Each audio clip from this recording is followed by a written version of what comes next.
how to write and balance chemical equations. This chapter 4 is divided in 3 units, unit 7, 8, 9, and you're going to find the videos, short videos for each unit that will help you to understand better before you go to the class. So a balanced chemical equations use symbolism to represent both the identity and the relative quantity of a substance undergoing chemical or physical change. And it's really important to know how to read and how to write those chemical equations. The substance undergoing a reaction we call reactants, right? And the formulas are placed on the left side of the equation, as you see over here. So we have the reactant side. So we have reactant 1 and 2. So that's methane and this oxygen. And the substance generated by the reaction are called product. So they are placed on the right side of the equations. So we have product 1, the carbon dioxide, and product 2, the water molecule. So this arrow is dividing the reactants from the product, and the plus sign here is separating individual reactants and product formula. So another very important thing here is that you always use the smallest whole numbers of the coefficient. Stoichiometric coefficient is the number that you see in front of the compound, substance, or element. So when you see number, that means we have 1 methane, 2 oxygen molecule, 1 CO2 molecule, and 2 water molecule. So that indicates the number of molecules, substance, or elements that we have in this reaction. When I say the smallest number, I mean, imagine if you have 4CH4 plus 8O2 given 4CO2 plus 8H2O. So I can have it smaller if I divide all the numbers by a common factor. So if I divide all by 4, what I'm gonna have is 1, 2, 1, 2, the smallest number. Another important information that the equations can give to you, besides the reactants and products and the stoichiometric coefficient that is really important, is the state of matter. So here you have a gas and a liquid, but you can also find the solid, so represented by S, and aqueous, so it's a pill. Okay, so and another very important thing is to know how to make difference between stoichiometric coefficients, which is this, and subscript. It's really important to understand this difference because subscript, it cannot change. You never change the subscript.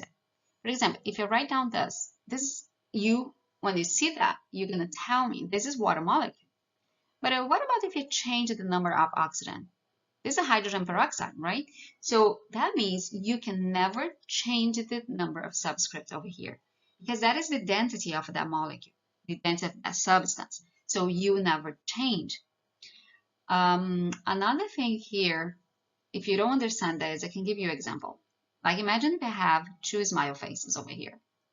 So when I look to a smile face, I have 2 eyes, right? 1 nose and 1 mouth.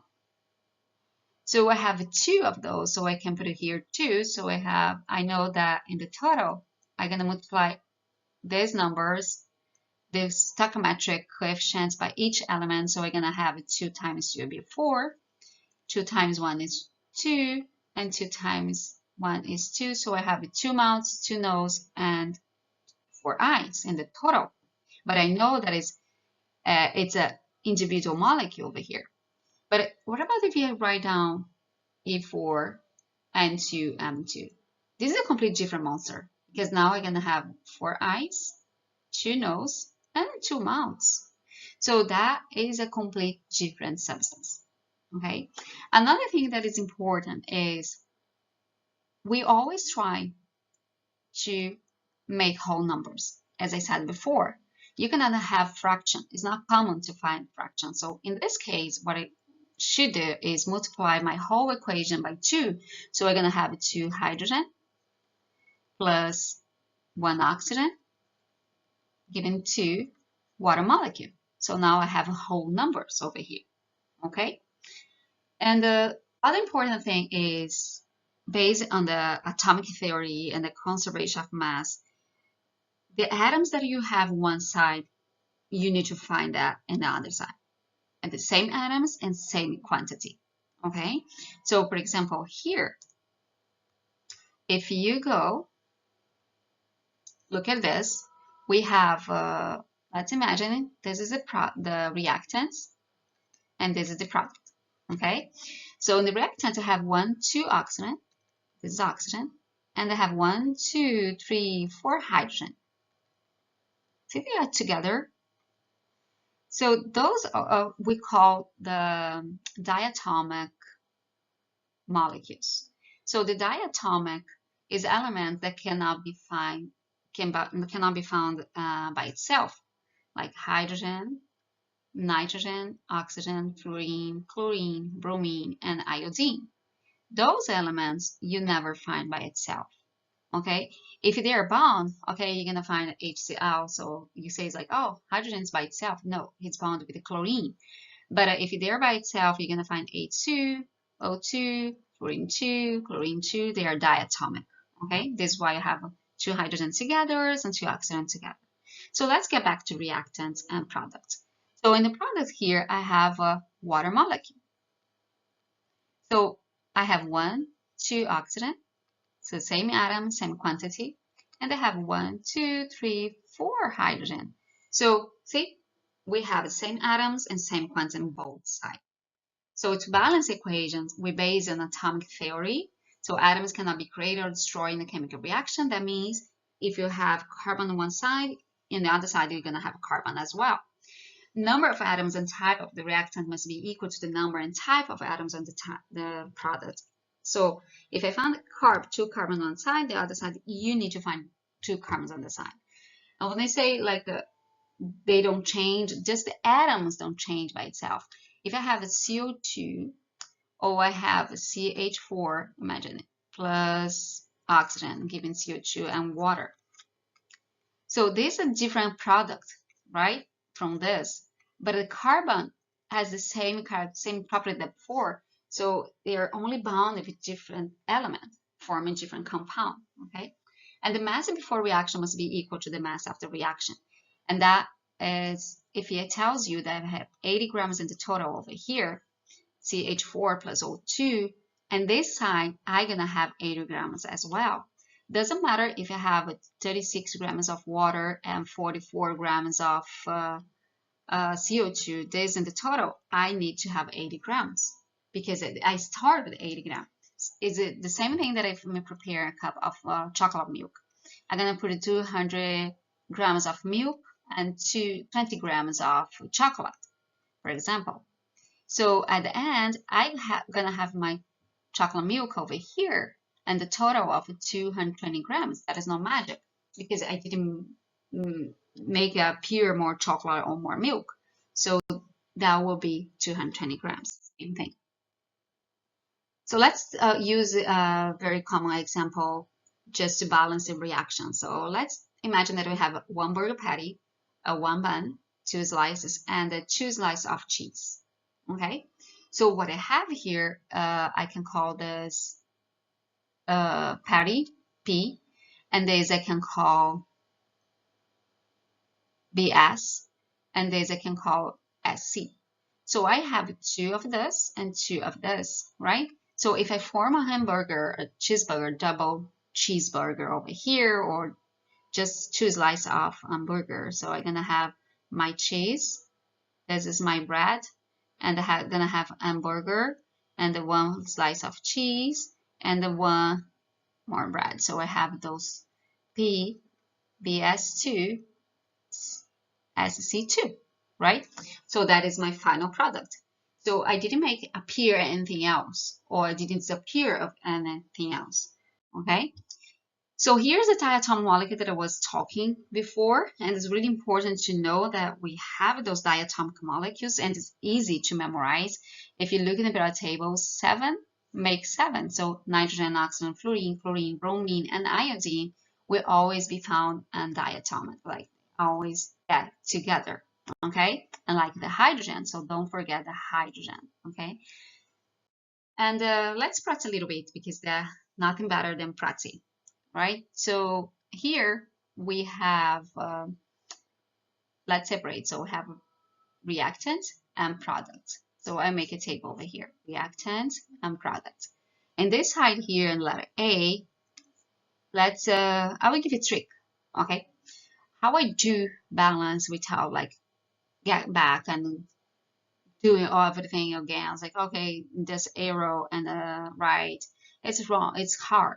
So if you follow this macho rule, it's like metals.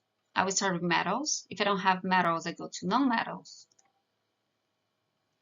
And I have a carbon and a hydrogen.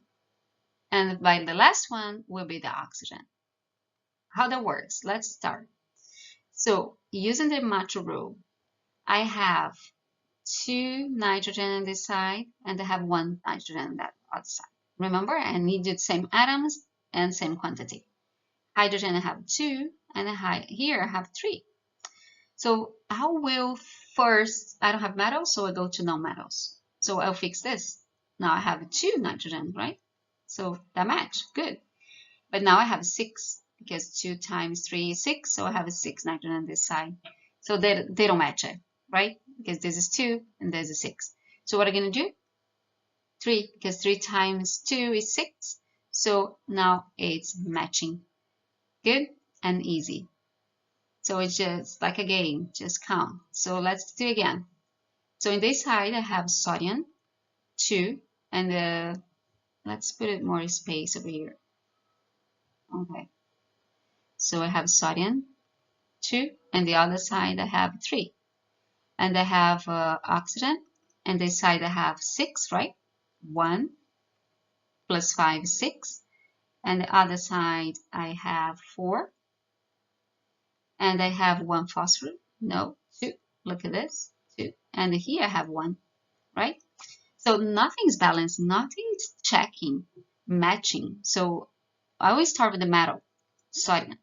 So I have a 3 over here and 2 over here. So what I'm going to do is I'm going to put this 2 over there and this 3 I'm going to put over here. So it'll be 3 times 2, 2 times 3. So I know this is 6 and this is 6. Good. Now it's fixed. But now I mess with the other number. So 2 times P. Now I have 2 phosphorus. And here I have 4 times 2 is 8. Right? So I have 8 over here. Let's wait a bit. So let's fix this.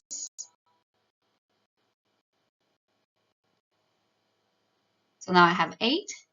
So and the oxygen on the other side. So 3